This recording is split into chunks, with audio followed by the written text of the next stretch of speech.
Hello students, welcome back to the 11th session on pair of linear equations in two variables. In this video, we'll be doing exercise 3.6 word problems. So before we start with the exercise, let us discuss the basic concept of upstream and downstream. Later on, we'll be doing using this concept in the questions. So what is upstream and downstream? So first of all, we'll discuss downstream. कई बार ऐसा misconception रहता है कि downstream का मतलब नीचे जाना है, अपस्ट्रीम का मतलब ऊपर जाना है। डाउनस्ट्रीम का मतलब नीचे जाना नहीं होता। डाउनस्ट्रीम का मतलब होता है कि जिस डायरेक्शन में पानी बह रहा है उसी डायरेक्शन में बोट जा रही है।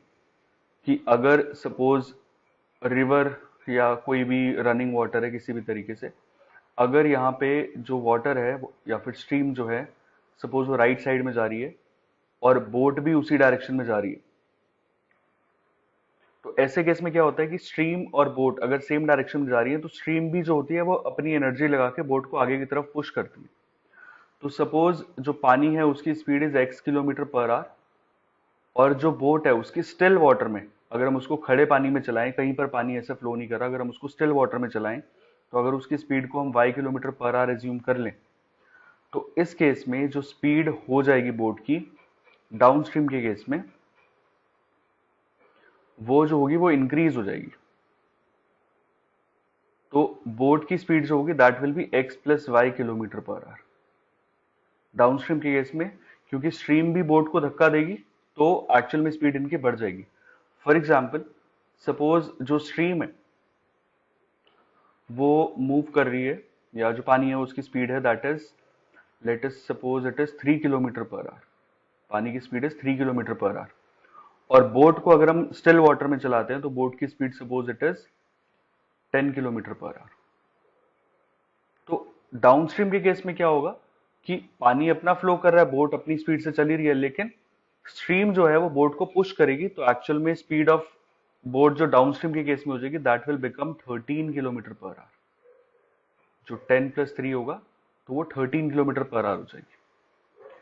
अगर हम यही अपस्ट्रीम की बात करें, अपस्ट्रीम के केस में क्या होगा कि पानी तो ऐसे फ्लो कर रहा है, स्ट्रीम जो है वो राइट साइड की तरफ फ्लो कर रही है, लेकिन जो बोट है उसका उल्टी डायरेक्शन में आना चाह रही है।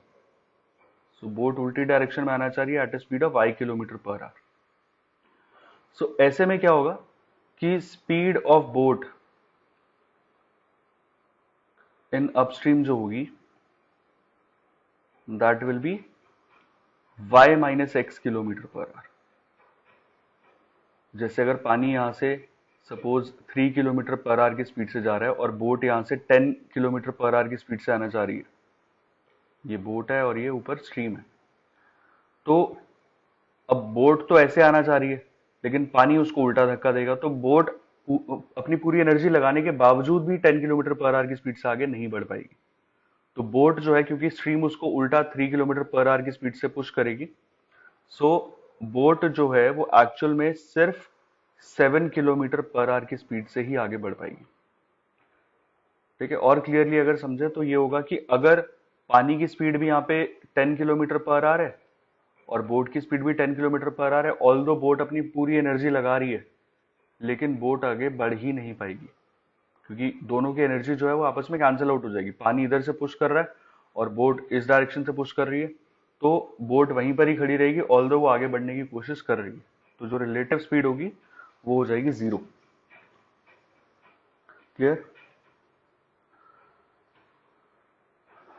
सो इसी के बेसिस पे एक एग्जाम्पल करते हैं, ये बहुत इंपॉर्टेंट एग्जाम्पल है एनसीईआरटी का ही। A boat goes 30 kilometer upstream and 44 kilometer downstream in 10 hours. In 13 hours, it can go 40 kilometer upstream and 55 kilometer downstream. Determine the speed of stream and that of the boat in still water. जो खड़े पानी में boat की speed है वो बतानी है। So let speed of stream, जो पानी है उसकी स्पीड हमने मान ली that is x kilometre per our, and speed of boat is, let us assume it is y kilometre per our. तो होगा क्या, अभी मैंने कंसेप्ट बताया अपस्ट्रीम और डाउनस्ट्रीम का, तो speed of boat in downstream,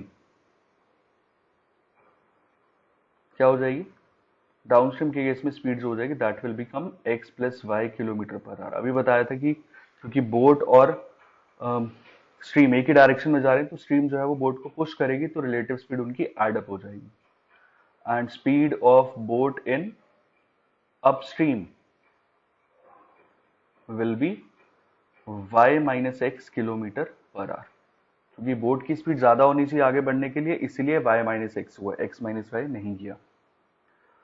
अब equations, according to question, a boat goes 30 kilometre upstream and 44 kilometre downstream in 10 hours. तो 30 किलोमीटर अपस्ट्रीम का टाइम और 44 किलोमीटर डाउनस्ट्रीम का टाइम मिला के टोटल 10 घंटे। तो स्पीड डिस्टेंस टाइम में रिलेशन क्या होता है कि टाइम जो होता है that is equal to distance upon speed. ये जनरल फॉर्मूला हमने छोटी क्लासेस में पढ़ा है।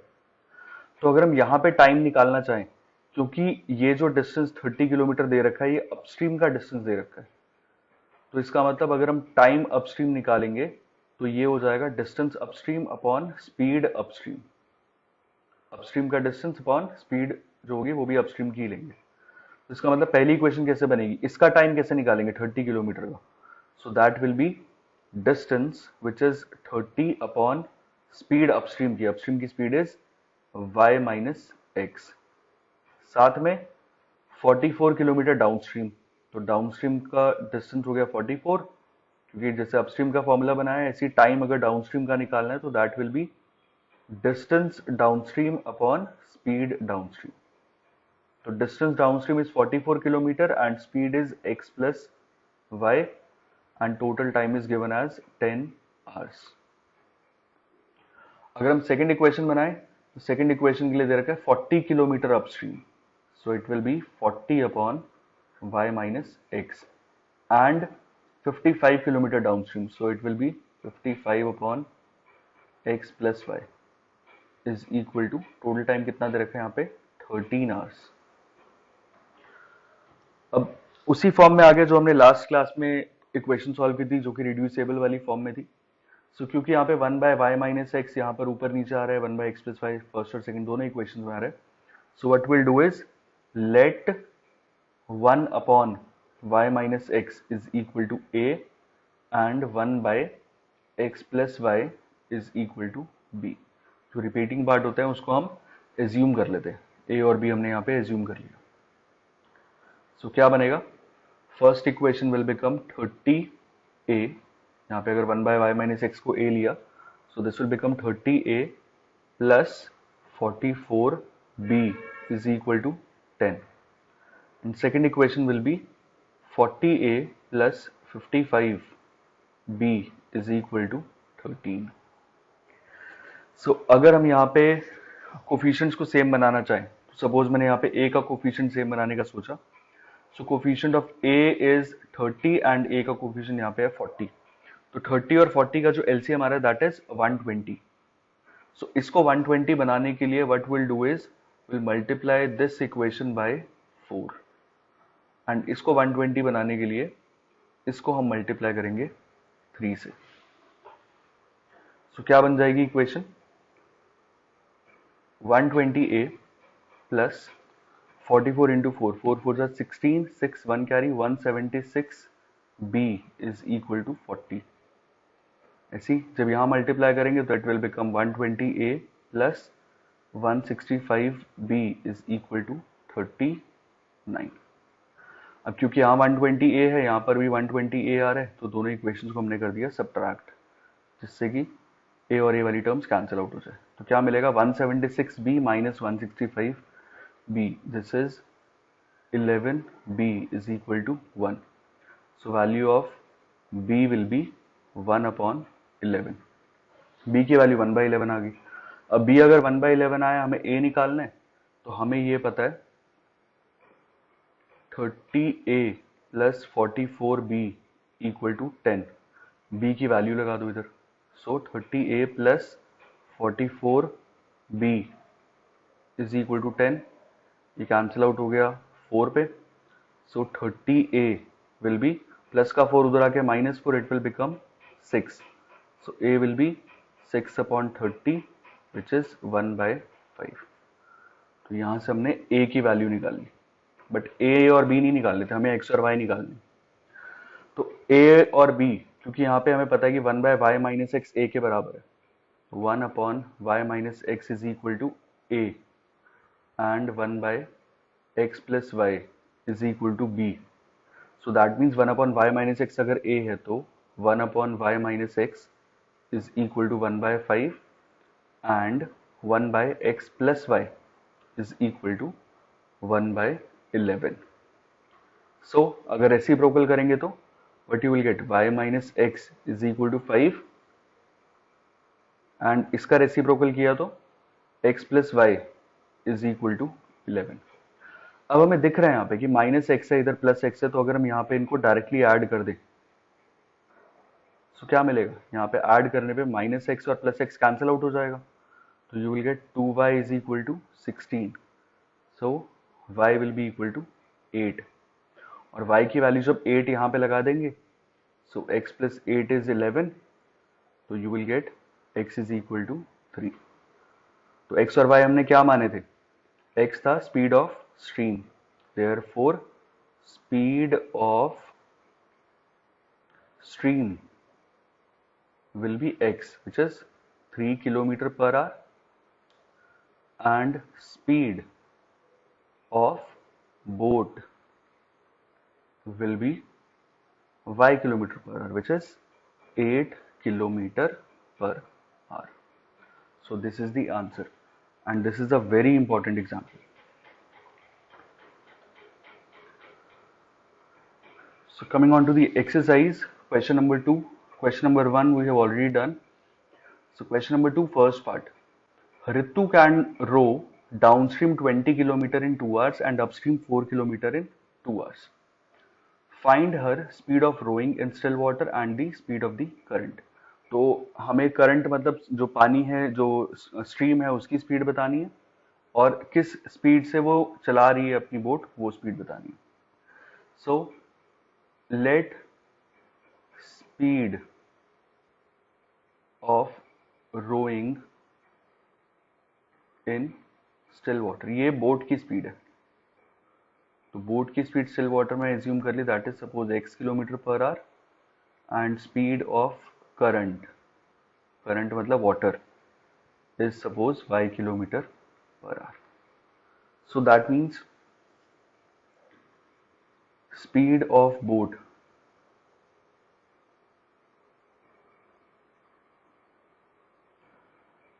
in downstream will be x plus y kilometer per hour and speed of boat in upstream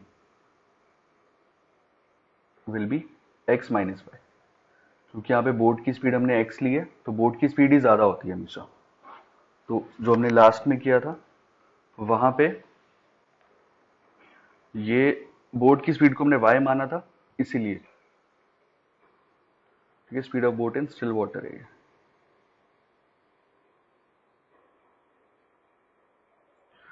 अच्छा, सो अब यहाँ पे क्या गिवन है कि 20 किलोमीटर डाउनस्ट्रीम के लिए उसको 2 आवर्स लगते हैं। तो टाइम कैसे निकालेंगे, टाइम का formula same, distance upon speed. सो टाइम यहाँ पे जो कि हमें 2 आवर्स दे रखा है अकॉर्डिंग टू क्वेश्चन, जो 2 आवर्स है वो किसके इक्वल होगा, time is distance upon speed. तो डिस्टेंस भी दे रखा है 20। अब क्योंकि ये डिस्टेंस जो था वो डाउनस्ट्रीम का दे रखा था, तो जो नीचे स्पीड लेंगे that will also be of downstream, तो वो आ जाएगा x plus y. So 2 will be equal to 20 upon x plus y. ठीक है, ये फॉर्मूला यूज किया, time is equal to distance upon speed. तो x प्लस वाई कितना आ गया, x plus y will be 20 upon 2 which is 10। This is the first equation. Second कैसे बनेगी, सेकंड में दे रखा है अपस्ट्रीम 4 किलोमीटर इन 2 आवर्स। तो सेम जो डिस्टेंस होगा that will be, sorry time जो होगा that will be distance upon speed. Distance is 4 and speed, अब क्योंकि अपस्ट्रीम का है तो speed upstream will be x minus y, तो 4 अपॉन एक्स माइनस वाई। तो you will get x minus y is equal to 4 upon 2 which is 2। This is the second equation. So first और second equation को अगर हम एक साथ लिखें तो x plus y is equal to 10 and x minus y is equal to 2। दोनों equations आ गई। अब एलिमिनेशन बहुत इजीली अप्लाई हो जाएगा यहाँ पे, अगर हम इन दोनों इक्वेशंस को ऐड कर दें। अगर इनको ऐड करेंगे तो क्या मिलेगा, x y और माइनस वाई कैंसिल हो जाएगा, you will get 2x is equal to 12, so x will be equal to 6। और x की वैल्यू अगर 6 है, so put x is equal to 6 in suppose first equation. First में लगाया तो 6 plus y is 10, so y will be equal to 4। Therefore speed of, ये confusion वाली स्टेटमेंट तो लिखनी है, तो speed of rowing will be x, that is 6 kilometer per hour, and speed of current will be 4 kilometer per hour। जो पानी है वो 4 किलोमीटर पर आवर की स्पीड से चल रहा है, और जो बोट है वो स्टिल वाटर में 6 किलोमीटर पर आवर की स्पीड से चल जाती है। Second question, second part, 2 women and 5 men can together finish an embroidery work in 4 days, while 3 women and 6 men can finish it in 3 days। तो 2 women और 5 main मिलके एक वर्क करते हैं 4 डेज में, and 3 women and 6 men finish it in 3 days. हमें बताना है find the time taken by 1 woman alone to finish the work and also taken by 1 man. So let time taken by 1 woman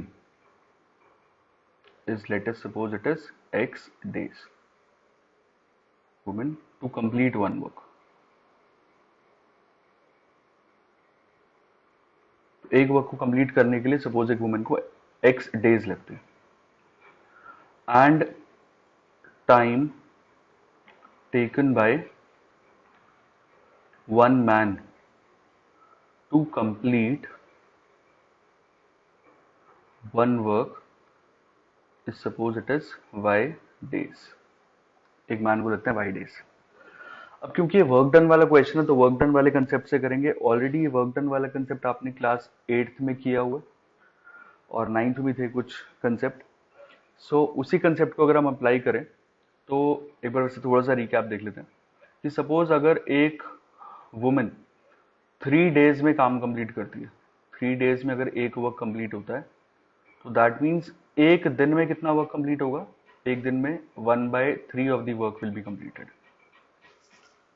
अगर 3 दिन में एक काम पूरा कंप्लीट होता है, या 3 दिन में अगर आप लोग एक असाइनमेंट करते हो, तो इसका मतलब एक दिन में कितना असाइनमेंट कंप्लीट होगा, only 1/3 of the assignment will be completed.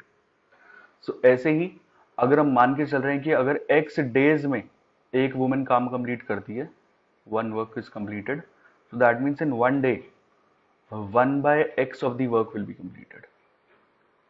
जैसे 3 दिन में अगर एक काम कंप्लीट होता है तो दैट मीन्स एक दिन में हुआ 1/3 ऑफ द वर्क। सो ऐसे ही अगर x डेज में एक काम कंप्लीट होता है तो एक दिन का हो जाएगा 1/x of the work. So अगर x डेज में एक काम कंप्लीट हो रहा है तो इसका मतलब एक दिन में 1/x ऑफ द वर्क हो गया। सो 1/x is the work done by 1 women in 1 day. But यहाँ पे फर्स्ट कंडीशन में क्या दे रखा है, 2 वुमेन। तो 2 वुमेन कितना काम करेंगी एक दिन में, एक वुमेन अगर 1/x करती है तो 2 वुमेन कितना करेंगी, 2 into 1/x। ऐसे ही 5 मैन, अगर एक मैन y डेज में कंप्लीट करता है तो 5 मैन विल कंप्लीट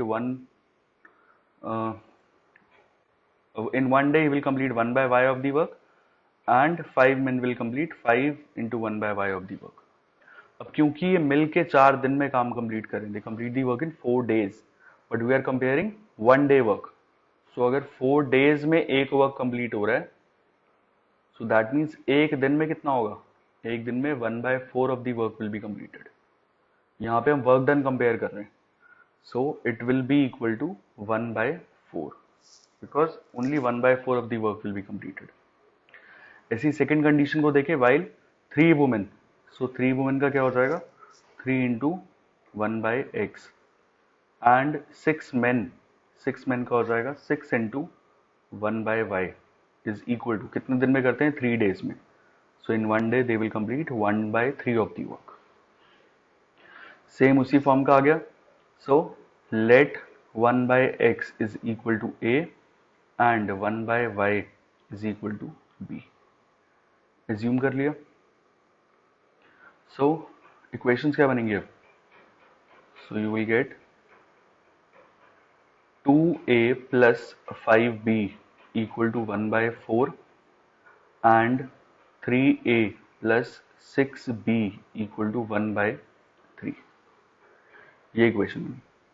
अब इसको सॉल्व करने के लिए सपोज a का कोफिशिएंट अगर सेम करना है तो ऊपर 2 है नीचे 3 है, सो विल मल्टीप्लाई, अच्छा 2 और 3 का एलसीएम आ गया 6। इसको 6 बनाने के लिए इसको मल्टीप्लाई करना पड़ेगा 3 से, और इसको 6 बनाने के लिए इसको मल्टीप्लाई करना पड़ेगा 2 से।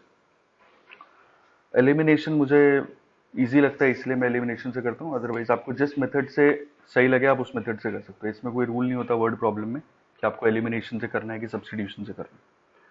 मुझे एलिमिनेशन इजी लगता है तो मैं एलिमिनेशन से प्रेफर करता हूँ। तो 2a into 3 will be 6a, 5b into 3 will be 15b is equal to 3/4। इसको मल्टीप्लाई किया तो it will become 6a plus 6 2 12b is equal to 2/3। अब 6a और 6a दोनों पॉजिटिव आ रहे हैं तो यहाँ पे हम इनको सब्ट्रैक्ट कर देंगे, जिससे कि 6a और 6a ये कैंसिल आउट हो जाएगा। क्या मिलेगा? 15b minus 12b, this will become 3 times b is equal to 3/4 minus 2/3। LCM ले लो, एलसीएम आ गया 4 3 12, 3 3 9 minus 8, so 3b is equal to 1/12। Simplify b कितना आ गया? 1/36। b आ गया 1/36। 3 जब है नीचे चला गया तो 1/36 हो जाएगा। b की वैल्यू 1/36 लगा दो। Also 3a plus 6b is equal to 1/3। Simplify 3a plus 6b किसी भी इक्वेशन में रख सकते थे, मैंने सेकंड में रखा है, इज 1/3। ये कैंसिल आउट हो गया 6 पे, सो 3a will be 1/3 minus 1/6, which is LCM comes out to be 6, ऊपर आएगा 2 minus 1, so 3a is equal to 1/6. This implies a will be equal to 1/18. a 1/18 आ गया। so a क्या था? a जो था वो 1/x था, तो 1/x is equal to a मतलब 1/18 and 1/y is equal to b, b मतलब b कितना था? 1/36, 1/36। सो x की वैल्यू आ गई 18 एंड y की वैल्यू आ गई 36। सो x और y क्या थे? Time taken by one man and one women. So time taken by one women को हमने x माना था is equal to 18 days and time taken by one man will be 36 days. This is the answer. यहाँ पे मैं x और y निकालना था, सॉरी थोड़ा सा कंजस्टेड हो गया एंड में। So this is the answer. Coming to the third part.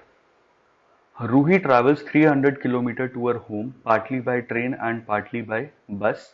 She takes 4 hours if she travels 60 km by train and remaining by bus. If she travels 100 km by train and remaining by bus, she takes 4 minutes longer. 4 minutes longer का मतलब है पहले अगर उसको यहाँ पे 4 hours लगते थे, अब उसको 4 hours and 10 minutes लगते हैं, 10 मिनट फालतू लगते हैं। Find the speed of the train and bus separately. So let speed of train is equal to x kilometer per hour. Train की स्पीड मान लिया x kilometre per hour and speed of bus is equal to y kilometre per our.